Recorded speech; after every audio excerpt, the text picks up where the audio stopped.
Bonjour tout le monde, j'espère que vous allez bien. Dans la vidéo d'aujourd'hui, nous allons nous concentrer sur l'épreuve d'expression écrite du TCF Canada. Un petit rappel, l'épreuve dure 60 minutes. Elle est composée de 3 tâches obligatoires. La tâche 1, rédiger un message. Pour cette première partie, on vous demande de rédiger un message pour raconter, décrire ou expliquer un événement. Attention, vous devez rédiger un message entre 60 et 120 mots. La deuxième tâche consiste à rédiger un courrier, un article ou un compte rendu. Vous devrez utiliser des arguments pour revendiquer, se réconcilier ou convaincre. Les sujets vont du niveau A1 au niveau C2 avancé. Tâche 3, analyse et prise de position. On vous demande de rédiger un texte qui compare 2 points de vue sur un fait de société. Structure de la tâche 3. Un titre attrayant qui va donner l'envie de lire votre journal, si on vous a demandé d'écrire sur un journal, qui va donner l'envie à votre supérieur, si c'est le cas, de lire votre production. Ensuite, vous avez la première partie de 60 mots maximum et 40 mots minimum. Vous devez synthétiser et comparer les informations des 2 documents qui ont été mis à votre disposition. Les 2 documents sont généralement des documents contradictoires, mais il y a des exemples où ce sont des documents complémentaires. La deuxième partie, de 80 à 120 mots.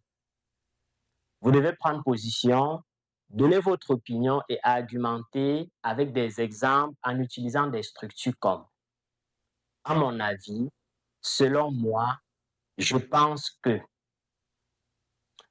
je trouve que ». Voici les exemples d'introduction de prise de position pour la deuxième partie. À mon avis, je pense que, je trouve que. Règle d'ordre et correction. Attention, les 3 tâches sont obligatoires. Si vous en oubliez une, votre copie peut ne pas être corrigée et vous aurez la note A1 non atteint. Attention, vous avez 60 minutes pour les 3 tâches. Alors, gérez bien votre temps. Je vous conseille de vous entraîner en utilisant les simulateurs qui sont semblables à ceux de l'examen. Donc, vous aurez un minuteur qui va vous aider à gérer votre temps. Les champs de saisie ne comportent pas de marqueurs de fautes orthographiques ou encore de mauvaise ponctuation. Vous avez également un compteur du nombre de mots identique à celui de l'examen pour ceux qui passent le TCF sur ordinateur. Je vous conseille vivement de vous pratiquer en utilisant ces simulateurs. En utilisant ce simulateur d'expression écrite, les 3 autres simulateurs sont également disponibles pour la compréhension orale, la compréhension écrite et l'expression Allez-y, orale. entrez. Si on revient à B. l'épreuve d'expression Asseyez-vous, écrite, je vous en prie. conseille de vous entraîner C. et d'être Fermez la capable porte, s'il vous plaît. de produire D. en Merci 20 pour ce minutes café. maximum. La tâche 3 en 25 minutes. Le temps restant pour lire votre production et vous ajuster rapidement. Quels sont les critères d'évaluation? Vos copies sont évaluées 2 fois de manière indépendante par France Éducation Internationale. Ils utilisent des grilles basées sur 3 compétences. La compétence linguistique qui va évaluer la richesse de votre vocabulaire, l'orthographe, la complexité de vos phrases. Est-ce que vous utilisez des pronoms relatifs?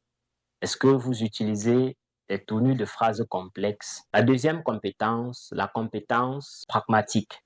Elle va évaluer la cohérence de votre production, la ponctuation et surtout le respect de la consigne en lien avec le nombre de mots. La compétence sociolinguistique. va évaluer l'adéquation de la situation. Par exemple, si vous écrivez à un directeur, vous devez utiliser les bonnes formules de politesse et un ton formel. Si cette vidéo vous a plu, n'oubliez pas de commenter, d'aimer, de vous abonner, de partager avec vos amis. On se voit dans une prochaine vidéo pour un exemple d'expression écrite tâche 1. À bientôt.